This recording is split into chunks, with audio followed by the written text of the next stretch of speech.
Cipriano had 10 saves in the opener against Boston. And then 20 against Dallas. There's a save for Brian Phipps, stopping the shot of John Haas.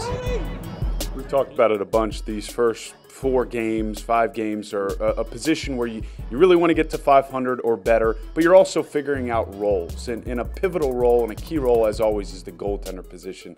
Another comment you made after the Charlotte loss I thought was interesting is you've made it clear that this is going to be possibly a 2-man job over the course of the season with Brian, the established vet, and Niko, a guy who's been around for a while but has never really gotten that full shot.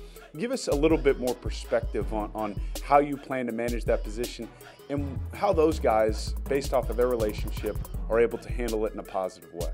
Well, 2 coaches, first of all, so they understand. You know, Brian got hit from behind on a ground ball early in the first quarter, and you could tell that his shoulder was bothering him. So that kind of contributed to the reason why playing Niko. But I had felt all along that, you know, you see a lot of rubber in this season as a goalie. You take on a lot of bruises. And if we can keep 2 guys fresh, kind of like hockey, you know, if we can keep 2 guys fresh, and I think both are really good. And so I think both are capable of being 60% save guys. And I thought Niko played very well last night when he came in. So I think you'll see both of them playing. Hopefully Brian's shoulder's okay. And but it's something that's going to happen all year. Well, Coach, anyone who was a college fan a few years ago knows what Niko Amato can do. But the pro game, he's been in and out of lineups. He's had a few shots here and there. But when he's dialed in and playing well, what does it look like? Well, first of all, to know Niko he's an interesting character, to say the least. But what he is probably the most competitive person I've ever met. He keeps score. He's accountable.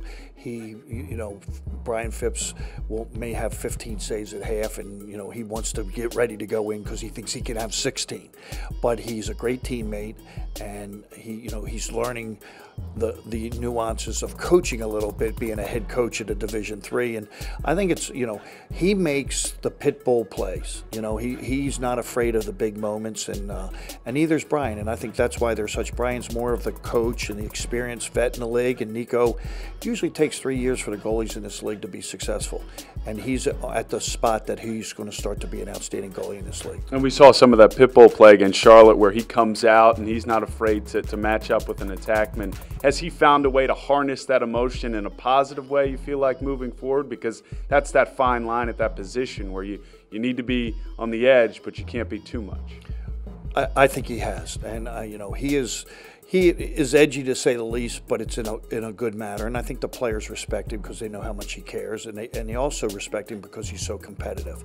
And that's why I think we got 2 guys in the locker room that players not only like but respect and have complete confidence in. So I don't think goalie's going to be a problem for us this year.